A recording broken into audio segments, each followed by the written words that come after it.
नमस्कार दोस्तों, यदि आप लोगों को ये 10 चीज में से कोई एक भी चीज कहीं से मिल जाती है तो आप जान जाइए कि आप बहुत ही जल्द धनवान होने वाले हो। अपने जीवन में आप मकसद को पाने वाले हो। दोस्तों, मैं मेरे आराध्य श्री लक्ष्मी नारायण को मैं कोटि कोटि प्रणाम करती हूँ। मैं उनको कोटि कोटि नमस्कार करती हूँ।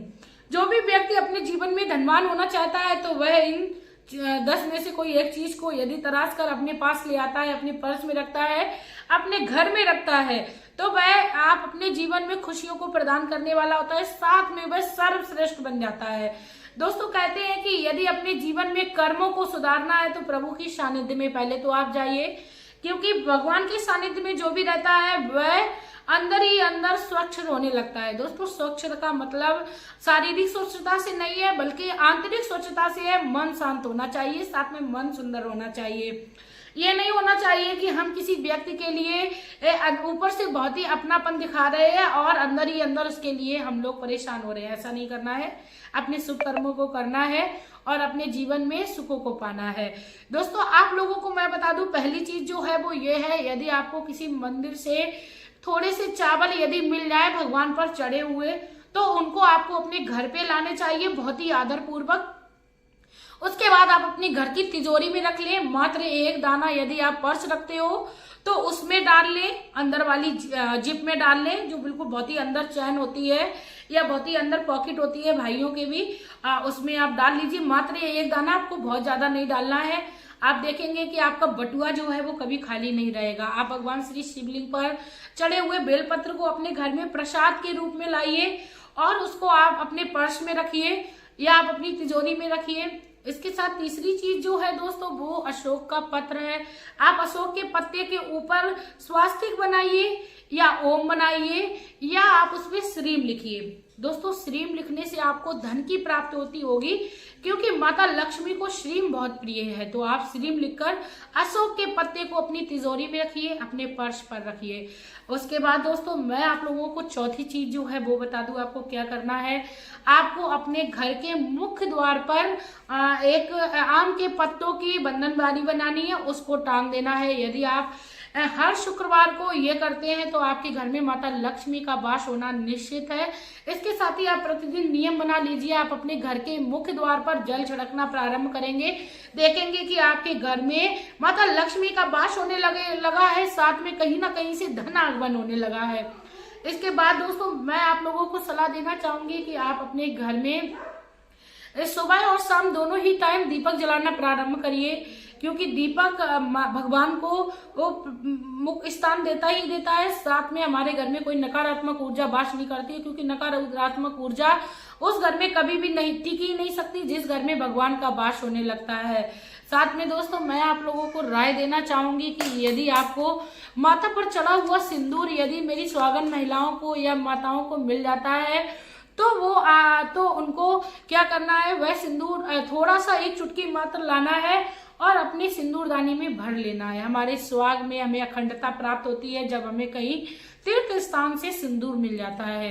दोस्तों, हमें चांदी की चाबी लेनी है, उसको गले में पहन लेना है। इससे हमारा शुक्र जो होता है वो मजबूत होता है। और हमें अपने शुक्र को मजबूत करने के लिए क्या करना है, प्रतिदिन अपनी हथेली पर 6 नंबर लिखना है। क्या लिखना है? 6 नंबर लिखना है। और उसके बाद आप अपने हथेली पर चाहें तो ट्रायंगल भी बना सकते हैं, क्योंकि जिसके स्वाभाविक ही ट्रायंगल आकार बना होता है उसका शुक्र बहुत ही मजबूत होता है। दोस्तों, हथेली के नीचे का ये भाग जो होता है वह शुक्र पर्वत ये बोला जाता है। जिस भी व्यक्ति का ये ऊंचा उठा हुआ होता है वह बहुत ही भाग्यवान होता है। यदि दोस्तों आपका किसी कारणवश फ्लैट है तो आपको घबराना नहीं है। आपको 6 नंबर लिखना है और साथ में आपको ट्रायंगल बनाना है और आपको चूम कर आपको दिन में आपको उसको प्रणाम करना है और आपको ये सोचना है कि हमारा जो शुक्र है वो मजबूत होने लगा है। दोस्तों, 6 नंबर आपके जीवन में खुशियां प्रदान करेगा, क्योंकि वीनस का जो नंबर है वो 6 है। इसके साथ ही दोस्तों, मैं आप लोगों को बताना चाहूंगी कि यदि हम लोग अपने पर्स में गोमती चक्र रखते हैं, और गोमती चक्र जो है वो माता लक्ष्मी के साथ विष्णु भगवान को भी प्रिय है, पीपल का पत्ता यदि उस पर हम लोग श्रीम बनाकर रखते हैं तो हमारे घर में धन की हमें कमी नहीं रहती है। स्वास्तिक बना के रखते हैं तो हम कहीं भी किसी कार्य के लिए जा रहे होते हैं तो हमें असफलता नहीं मिलती है, हमें हमेशा सफलता ही मिलती है। इसके साथ ही दोस्तों ओम बनाकर भी हम लोग अपने पर्स या तिजोरी में पीपल का पत्ता रख सकते हैं।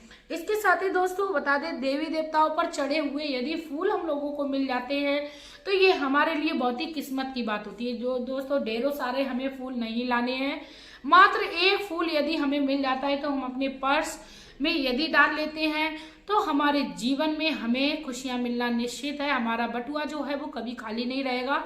हमारा जहाँ पर सामान रखा रहता है सोने चांदी का, उस स्थान पर यदि हम रखते हैं तो वहां पर हमेशा भगवान की कृपा रहती है, वहां का स्थान हमेशा ही महकता रहता है। दोस्तों कहते हैं कि यदि तुलसी के पत्ते हमें डेली नियमित रूप से खाने के लिए मिल जाए तो ये बहुत ही उत्तम है। साथ में दोस्तों मैं आप लोगों को बता दूं कि तुलसी के पत्तों को कभी चबा चबा कर नहीं खाना चाहिए, क्योंकि तुलसी में पारा होता है। आप उसको चाहे तो अर्क निकाल कर खा सकते हैं, या कभी कभी ऐसी सिचुएशन होती है तो उसमें आप चबा कर खा सकते हो।